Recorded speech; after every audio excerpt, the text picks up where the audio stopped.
Assalamualaikum warahmatullahi wabarakatuh. Berjumpa kembali bersama saya Tra dalam Basyiroh, Bincang Asik Siroh. Bincang Siroh ala mak-mak dengan asyik dan santai.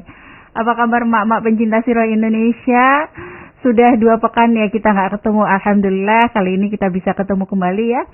Nah, kali ini kita akan membicarakan materi ibroh yang sudah ditayangkan juga pekan lalu tentang dakwah terbuka yang waktu itu dibaca oleh namanya Mbak Vika, dan saya undang Mbak Vika pada hari ini. Assalamualaikum Mbak Vika. Waalaikumsalam. Sama Mbak Noi, apa kabar Mbak Noi? Assalamualaikum.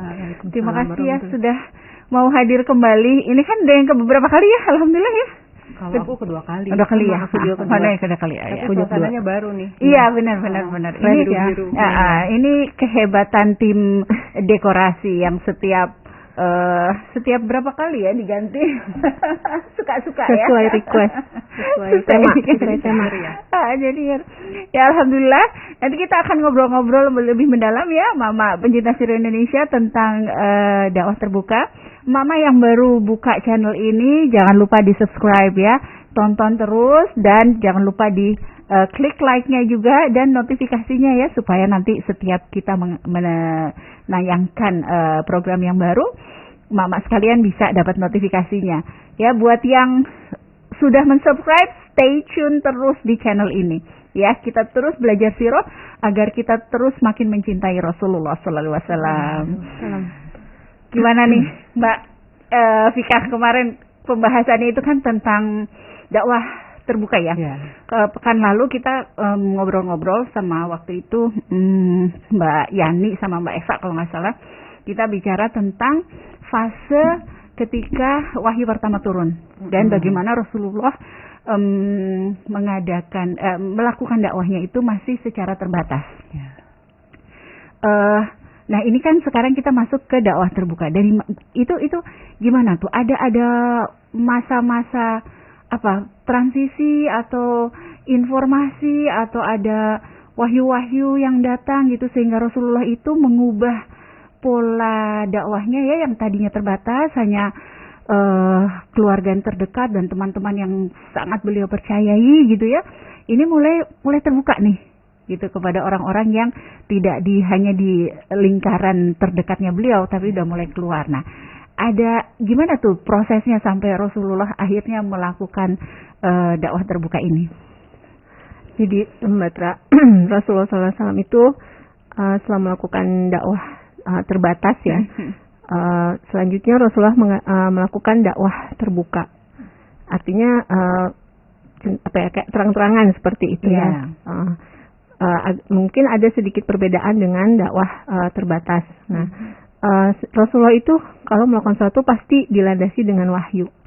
Nah, untuk yang dakwah terbuka ini, kita akan sedikit mengutip ya Quran dari surat Asy-Syu'ara, yaitu ayat 214. Saya bacakan. A'udzu billahi minasyaitonir rajim. Bismillahirrahmanirrahim.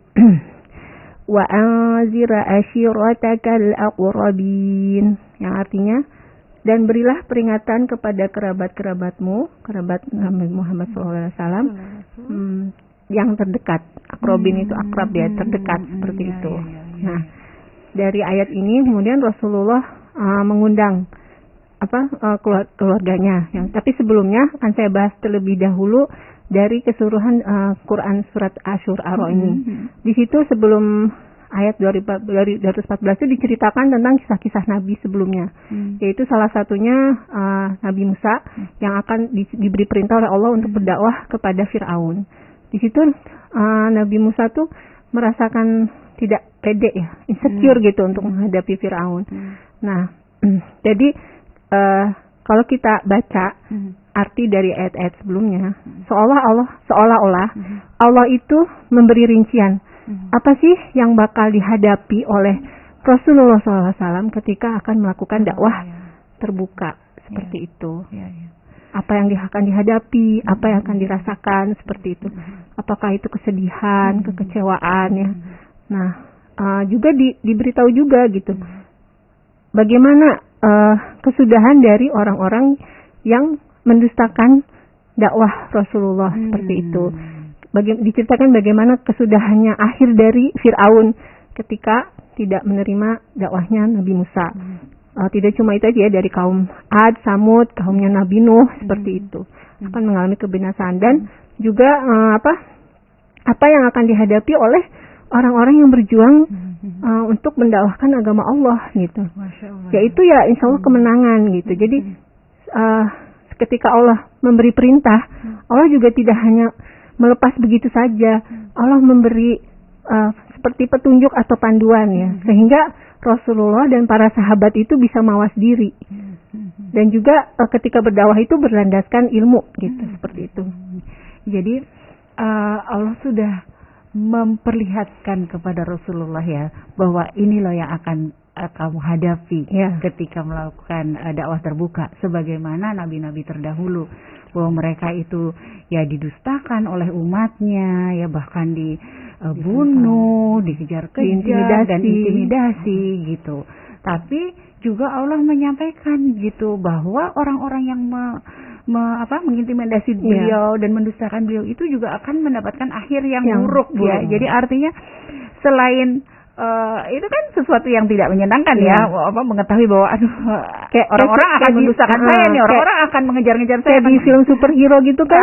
Pasti walaupun superhero awalnya tuh kalah lagi, tapi intinya nanti yang musuhnya itu happy endingnya gitu, bahwa tetap akan dimenangkan oleh Allah ujungnya itu ya. Jadi nggak usah ragu-ragu lah. Dan itu kisah ya, kisah nyata gitu, bukan cuma hayalan, itu real gitu terjadi. Ya artinya itu kan suatu penguatan. Ya, supaya Rasulullah tidak ragu-ragu untuk melakukan dakwah terbuka gitu ya, Masya Allah. Jadi itu dakwahnya itu dimulai dari gimana itu urut? Kalau Rasulullah dalam bergerak di dakwahnya itu kan memang berdasarkan tuntunan wahyu gitu. Ketika mendapat perintah langsung dari Allah dalam surat Asy-Syu'ara ini ayat 214, wa anzir ashiratakal aqrabin. Nah, kata-kata asyiro itu lebih ditujukan khusus untuk keluarga besar yang terdekat gitu dengan Rasulullah. Jadi Rasulullah berdakwah lebih meluas lagi, lebih lebar lagi gitu. Dan kalau dulu kan kalau yang terbatas itu kan masih keluarga yang ada satu rumah, kemudian sahabat-sahabat yang betul-betul dekat yang kayaknya nggak mungkin nolak gitu. Kalau sekarang tuh kayak random ini udah aja mulai gitu meluas nih gitu. Udah mulai meluas. Kemudian juga tapi hanya sebatas keluarga aja baru tadi yang disebut keluarga besar.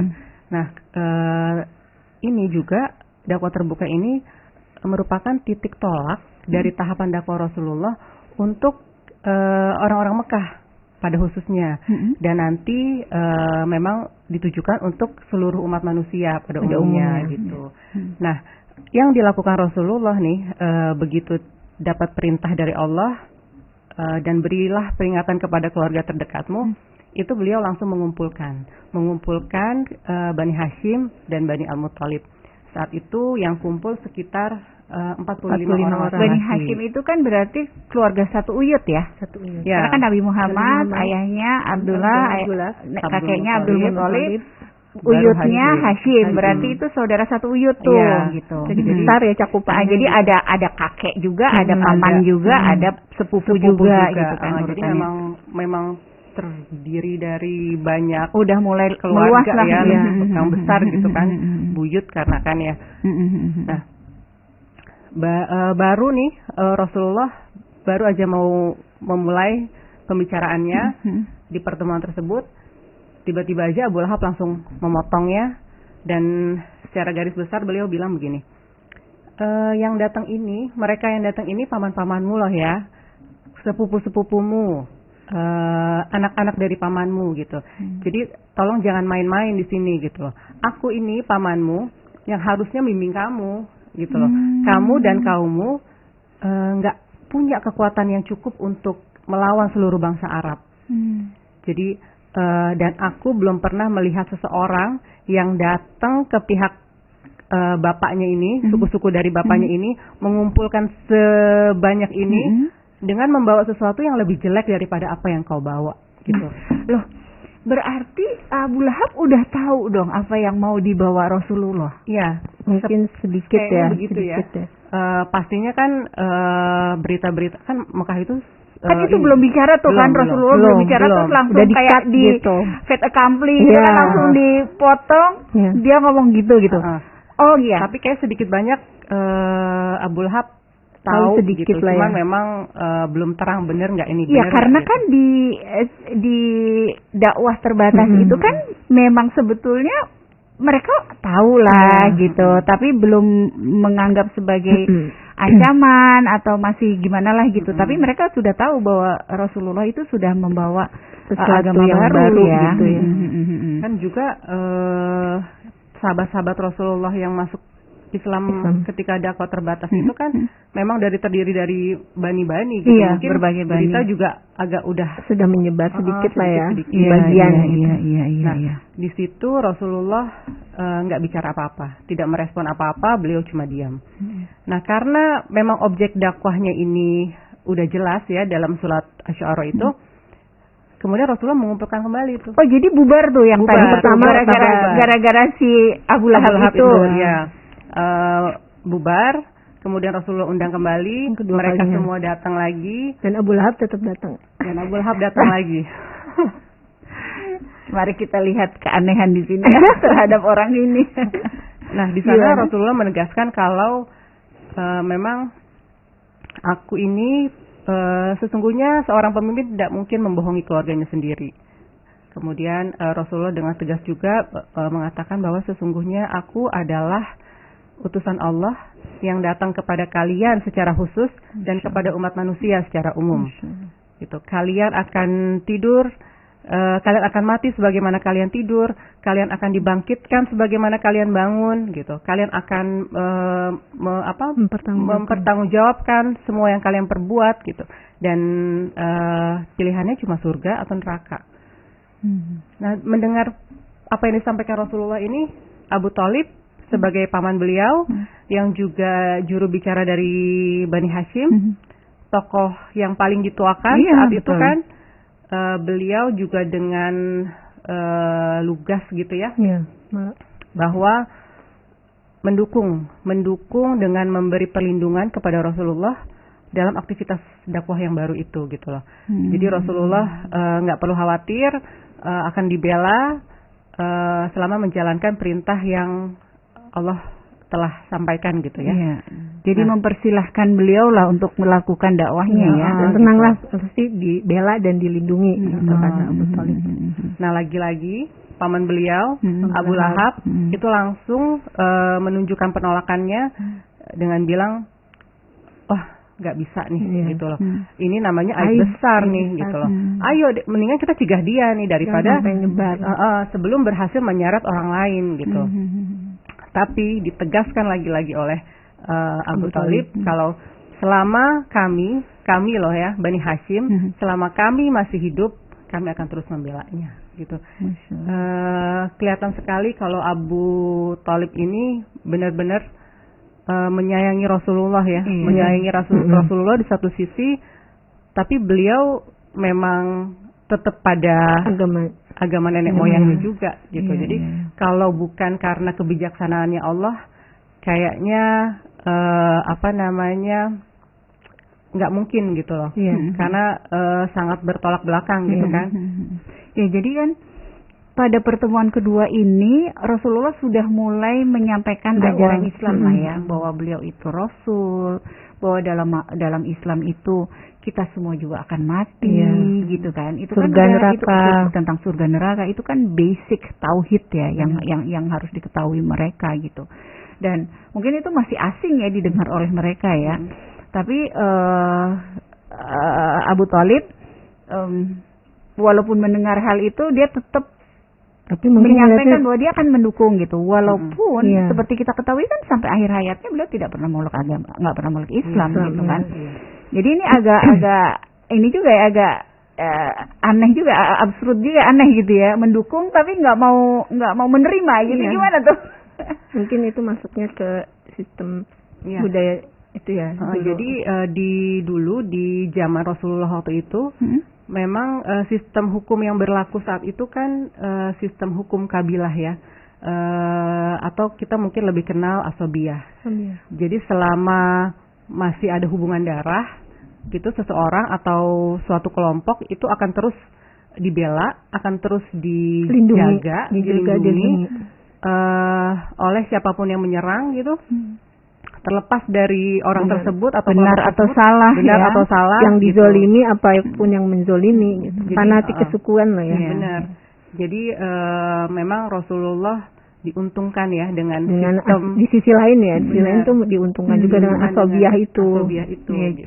Asobiyah itu kan sebetulnya tidak sejalan ya dengan Islam ya, karena mereka lebih menguatkan atau lebih membenarkan ikatan darah ya. Padahal secara kenyataannya belum tentu perilaku orang-orang itu benar atau salah, tapi tetap dibela gitu kan.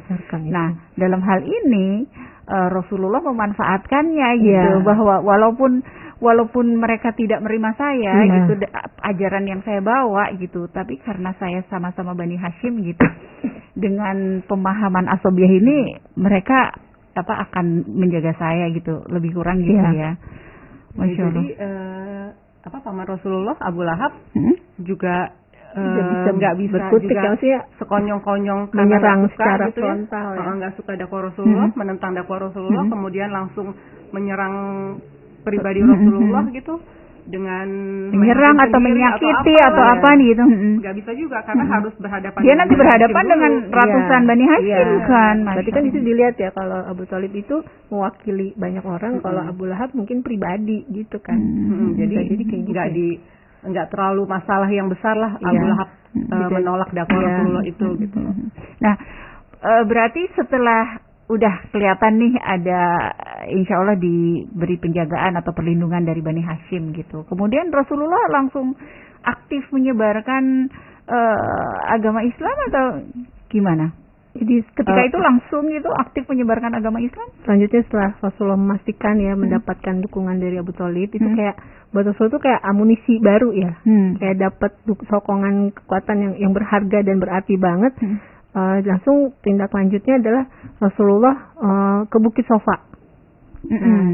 Jadi pada zaman jahiliyah itu kalau ada seseorang yang naik ke Bukit Sofa dan seperti kan melakukan mengumumkan atau mengabarkan kalau udah ada yang naik ke bukit gitu, oh ini penting nih gitu. Ada apa gitu ya, yang bakal viral gitu. Bakal penting banget gitu, harus update gitu. Jadi orang-orang tuh berkumpul, dipanggil lah gitu, dari kaum semua berbagai suku Quraisy dipanggil. Ya karena dianggap penting, akhirnya orang-orang yang nggak bisa datang mengutus mengirimkan utusan biar bisa tetap update dan dengar gitu apa sih yang disampaikan di Bukit Safa tersebut gitu. Lalu Rasulullah memanggil, dan awalnya Rasulullah bertanya terlebih dahulu setelah kaum-kaum itu berkumpul. Pertanyaan seperti ini, jika aku mengatakan bahwa di balik bukit ini ada sekumpulan pasukan yang akan menyerang musuh ya. Bentar. Kedengeran nggak suaranya, Mbak Inong? Kedengeran ya, cukup ya. Oke. Agak dikerasin aja, takut nggak kedengeran. Rasulullah bertanya gitu, apakah kalian percaya jika aku mengatakan bahwa ada sekumpulan pasukan musuh yang akan menyerang kita di balik bukit itu? Lalu kaum Quraisy itu berjawab, ya kami percaya karena kami tidak melihat selain dari dirimu adalah kejujuran gitu. Jadi situ terbukti ya bahwa integritas Rasulullah itu ya masih diakui masih tetap gitu, orang yang jujur, al-amin gitu, tidak berdusta seperti itu. Nah dari situ kemudian datang ya Abu Lahab, lagi-lagi Abu Lahab gitu. Berarti kan Abu Lahab datang ya. Abu Lahab datang. Tapi Rasulullah udah menyampaikan kan mengenai bahwa akan maksudnya ajaran-ajaran Islamnya kan udah sempat disampaikan kan? Ya jadi setelah Sofa itu setelah menjawab kami percaya, langsung mengatakan bahwa aku ini adalah pembawa risalah dan mulai memberi peringatan gitu tentang azab yang amat pedih gitu. Nah, situlah baru Abu Lahab mengatakan, "Celakalah kau Rasul gitu ya, Muhammad gitu. Apakah untuk ini, hanya untuk ini sepanjang hari kami dikumpulkan." Nah, disitulah turunnya surat Al-Lahab. Ini ini Abu Lahab nih ya, Iya. ngeselin kan. Jadi dia kan sudah dari awal nggak suka Iya. dengan apa yang akan disampaikan orang Rasulullah. Iya. Waktu pertemuan pertama diundang dia datang. Datang. Dia udah marah Iya. dong, udah menghina lah ya. Iya. Terus pertemuan Kayak kedua nolak tetap gitu. datang juga Tetap, gitu kan, menghina lagi. Sekarang pertemuan ketiga dia tetap datang gitu, padahal dia tuh udah nggak suka sama Rasulullah Iya. gitu. Kalau kita mah bilang ya udah di unfollow aja, Iya, kenapa sih gitu ya? Ya, Jadi nggak dia bisa tuh kayak memang sengaja Iya. gitu memantau kan ya. memantau gitu. Terus juga dia ini kayak itu kan semua orang percaya pada Rasulullah kan. Iya. Ketika itu kan mereka pasti begitu fokus pada ini juga Rasulullah Iya. hebat banget ini mengarahkan Iya. orang bahwa Masa, saya ini mengarahkan orang yang masa. dipercayakan gitu kan. Mm-mm. Terus pasti kan begitu disampaikan bahwa akan ada azab yang pedih Iya. gitu kan. Pasti mereka kan percaya juga. Iya. Harusnya kan begitu Harus ya. percaya. Tapi kan langsung dipotong tuh sama Iya. Abu Lahab. Abu Lahab kan langsung motong kan. Karena Iya. dia tahu kalau ini nggak ada yang motong nih, mereka semua akan percaya gitu. Benar. Jadi Terlena dia gitu. harus motong semacam mempengaruhi gitu Iya. kan, supaya mereka Psikologi jadi massa ya oh iya maksudnya. iya gitu ya, kayak mungkin itu salah Iya. satu psikologi masa yang dia ketahui hebat. Jadi, seperti dan memang itu. seketika itu juga turun ayat surat Al-Hab itu. Nah, Allah langsung mengcounter. Iya. Allah Iya. yang ini gitu, yang balas gitu. Iya, karena Allah tahu keculasannya Abu Lahab gitu. Celakalah, binasalah Binasalah. Abu Lahab tabat yada Abi Allah. Lahab wa. Iya. Karena kata-kata Abu Lahab itu mempengaruhi semua orang. Jadi Iya. langsung yang tadinya udah Udah oke, masuk ke udah Rasulullah 100% tuh jadi kan? turun istilahnya. Itu jadi jadi mundur Iya, gitu iya, kan. Iya. Astagfirullah. Itu relate banget ya sama Kita sekarang. kan sering juga kan kayak gitu kalau misalnya ada diskusi-diskusi politik Iya, iya. gitu kan. Jangan Kayak- lebay, kayak nggak usah masa- lebay. Kayak masa Nggak tuh usah mabok digiring gitu. agama gitu Harus kan. ada statement-statement Iya. duluan gitu supaya mereka kepengaruh. Seolah gitu yang kan. benar malah jadi salah malah ya. Mm-mm. Sekarang jadi lebih parah lagi kayaknya. Terus jadi setelah gitu kan Abu Lahab tuh motong gitu Iya. kan. Abu Lahab motong terus akhirnya mungkin menyadarkan mereka gitu, Iya. menyadarkan menjadi mundur gitu. Iya. Apa mereka semua jadi menolak Rasulullah gitu, membenci Rasulullah gitu? Seluruh Jadi, masyarakat Quraisy? Setelah peristiwa di Bukit Sofa itu, memang banyak juga orang-orang yang akhirnya menyatakan diri masuk Islam gitu. Nah, kemudian Rasulullah kan memang fokus aja gitu kan, terus melanjutkan dakwahnya, menyebar risalah Islam gitu. Sampai suatu hari turunlah wahyu surat Al-Hijr ayat 94 yang Pokoknya itu yang isinya itu untuk dan sampaikanlah secara terang-terangan apa yang diperintahkan kepadamu dan berpalinglah dari orang-orang musyrik gitu. Nah, Jadi sudah mulai membedakan ya. Ada jadi- kalimat orang-orang musyrik Iya. dan ada orang-orang beriman kan berarti kan. sampaikanlah Dan secara sudah mulai terang-terangan terbuka gitu. nih gitu. Rasulullah begitu menerima perintah begini, Rasulullah sudah nggak terbendung Nggak lagi terbendung deh lagi dakwahnya. Beliau dengan terang-terangan juga gitu menyebutkan kalau berhala-berhala yang mereka sembah itu ya nggak ada artinya, nggak ada nilainya gitu. Itu langsung nyerang itunya ya, intinya gitu. Intinya gitu. Kalau sesembahan itu nggak bisa membawa manfaat apa-apa, nggak bisa berbuat apa-apa gitu kan. Jadi Rasulullah memang langsung fokus ke pondasi utama Sama itu, dari tauhid. risalah Islam ya, tauhid gitu, mengajak mereka untuk meninggalkan berhala-berhala tersebut gitu kan. Nah, kaum kafir Quraisy yang ngelihat situasi ini begini kok kayaknya dakwah Islam makin masif gitu kan ya. Kemudian mereka makinlah membenci juga dakwah Rasulullah ini gitu. Mungkin Siapa nih mereka ini? Ya Abu Lahab, kaum musyrikin Quraisy lah gitu kan. Nah, mereka itu apa ya? Gemes gitu kali ya. Mereka nggak suka sama apa yang Rasulullah bawa, tapi mereka juga nggak bisa leluasa bergerak gitu loh.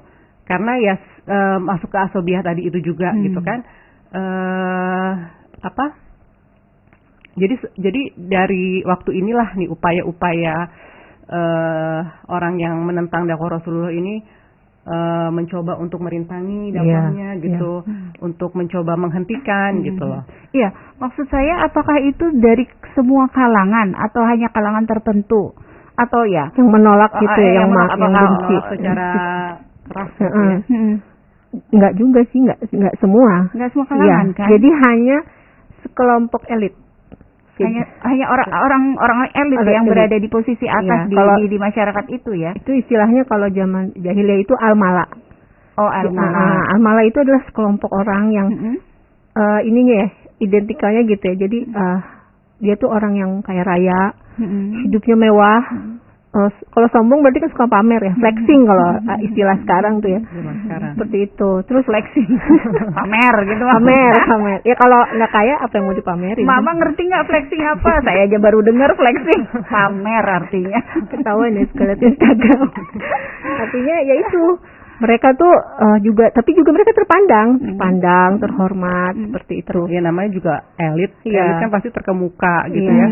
Para pembesarnya dan gitu, orang-orang berpengaruh ya. Ya itu saking berpengaruhnya mereka juga bisa menentukan apa sih keputusan harus diambil ketika ada masalah di masyarakat seperti itu. Tapi kan karena landasannya itu materi ya itu tadi. Jadi mereka tuh merasa kenapa bahwa secara khusus mereka kok merasa terancam gitu? Ya karena ajaran yang dibawa Rasulullah itu kan mengancam kebiasaan mereka.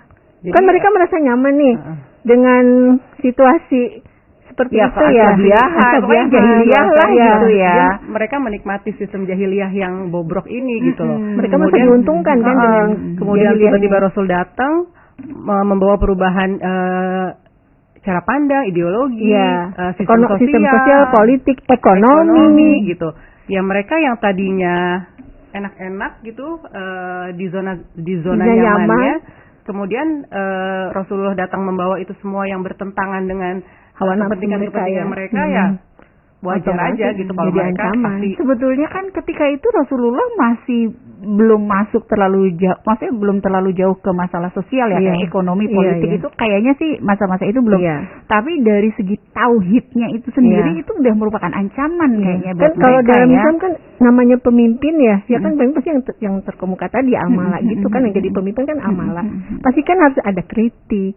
Ada kontrol. Nah, kalau zaman jahiliyah malah ini ya nggak mau lah dikritik, dikontrol, itu nggak mau. Ya. Iya. Mereka yang kritik. Status quo-nya terganggu. Iya kan, yang pertama kali disebutkan oleh Rasulullah adalah kita semuanya sama. Ya. Kita yang akan mati gitu kan. Sementara mereka nggak mau sama. Iya kan? Dan buat mereka yang nggak mau sama gitu. Merendahkan diri, merendahkan di bawah itu gitu. Nah ini yang mereka nggak bisa terima gitu kayaknya. Ya kayak tadi kan ada merendahkan diri gitu, merendahkan hati terhadap orang mukmin. Ya buat mereka itu bukan suatu kemuliaan lah, harus merendahkan diri gitu. Mau kehinaan ya? Kehinaan. Ya pastilah terancam rasanya. Berarti kan udah ya usaha-usaha untuk menjaga dakwah Rasulullah pasti terus berjalan ya. Terus gimana tuh Rasulullah caranya untuk melanjutkan dakwah gitu biar tetap berjalan gitu? Strategi dakwah kan ya. Pertama ya Rasulullah dari dalam dulu ya, intern. Mungkin mirip sama strategi dakwah terbatas. Terbatas ya, bukan tertutup. Yaitu Rasulullah mendidik para sahabat atau ya sabiqun awalun, orang-orang yang awal-awal masuk Islam, para sahabat yang sudah ada yang masuk Islam dengan pokok ajaran Islam kayak tauhid, akidah seperti itu. Dengan belajar di Al-Arqam ya. Jadi Rasulullah sendiri tuh ya yang menggembleng para sahabat itu ya, diajarin ilmu-ilmu Islam gitu ya. Islam biar kokoh kuat gitu. Di inilah di tempat yang tertutup lah ya kan, nggak di tempat yang terbuka ya, masih tempat yang tertutup ya. Jadi aku tuh ngebayangin ya gimana para sahabat nggak punya loyalitas yang tinggi gitu ya, nggak gimana mereka keimanannya nggak kuat, nggak menancap darah daging kuat gitu. Yang ngajarinnya Rasulullah gitu loh, Masya Allah kan. Dari secara pribadi aja tuh udah mempesona gitu kan gini. Dari Allah ke Rasulullah terus ke mereka. Itu kan udah kayak boleh dibilang hampir nyaris langsung gitu. Kalau kita kan udah dari berbagai dari guru ngaji. Itu kan boleh dibilang langsung gitu. Dan terus apalagi jadi Rasulullah menjaga tuh ya mendidik sahabatnya itu tetap walaupun enggak terlalu di tempat terbuka gitu ya, di tempat tertutup lah. Itu kenapa tuh supaya melindungi juga atau gimana itu? Ya kalau misalnya langsung tablik akbar kan kelihatan banget ya. Memancing. Wah ini ada apa nih rame-rame gitu. Tapi ya pelan-pelan aja.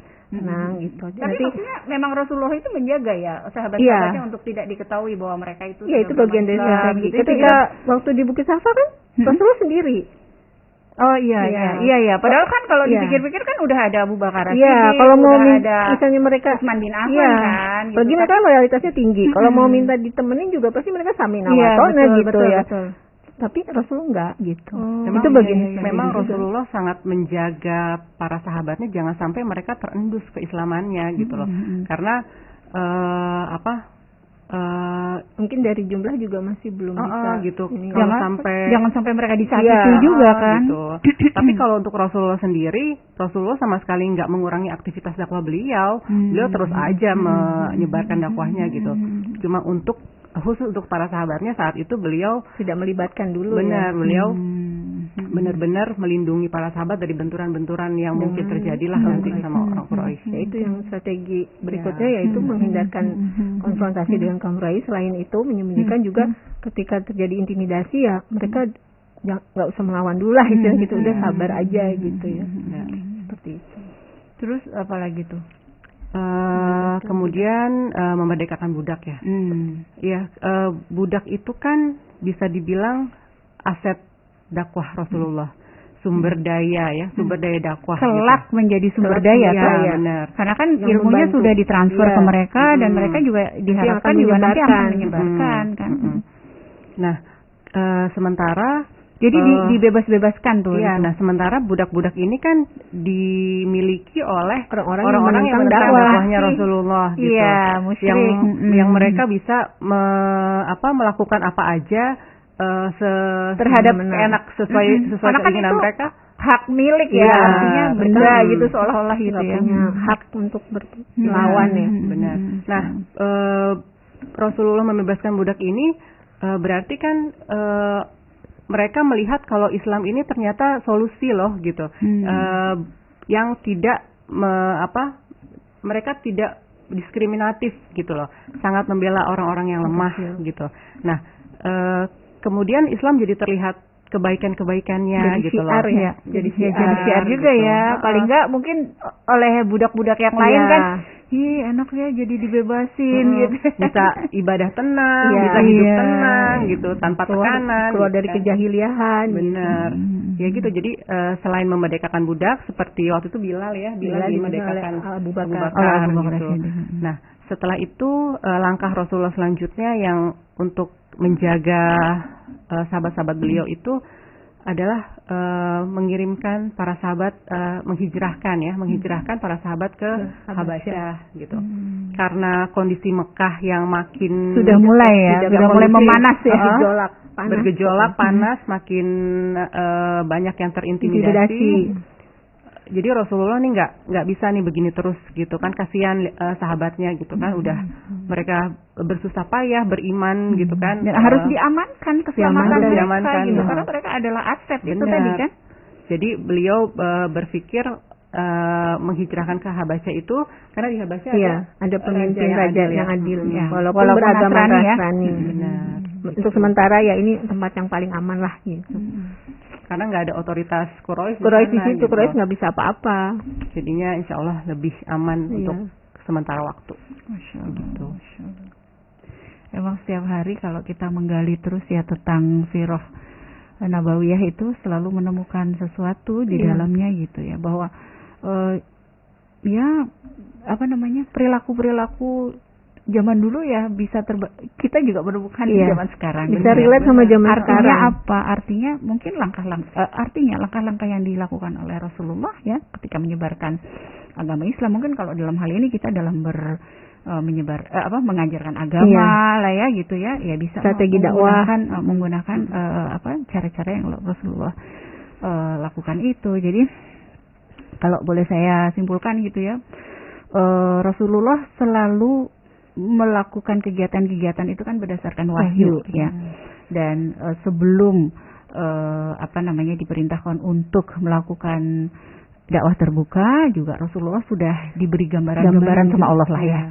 ini loh gitu. Dikasih Bahwa ini pegangan akan lah ya. ini akan dakwah terbuka ini akan menimbulkan hal seperti ini yang juga dulu pernah terjadi kepada nabi-nabi dan rasul yang terdahulu gitu. Tapi jangan khawatir gitu karena Allah juga membela membantu Akan menolong. gitu ya. Di situ juga kita bisa melihat bagaimana Rasulullah demikian cerdiknya ya memanfaatkan kondisi Sistem budaya jahiliyah. ya yang berlaku saat itu. Salah Asobiah. satunya adalah asobiah itu Iya. gitu. Oke, memang tidak sesuai dengan Islam, tapi saat ini masih bisa saya manfaatkan gitu ya. Dan akhirnya kurang memang lebih akan hilang juga. Akan Iya, hilang. akhirnya otomatis Itu, iya. setelah Islam menguasai. Ya. Kemudian juga bagaimana terlihat bagaimana Rasulullah itu begitu menjaga begitu sayang dan menjaga teman-temannya, sahabat-sahabatnya sudah meluk Islam dan menganggap bahwa mereka itu kelak akan menjadi aset gitu untuk melanjutkan dakwah ini, sehingga keselamatan mereka itu harus sangat dijaga gitu. Dan itu juga udah nggak melihat keselamatan diri Iya. kan beliau. Ya ibaratnya kan kalau sekarang kalau ada chaos di satu negara yang diselamatkan kan menterinya Iya. dulu. Oh, kalau ini iya. enggak.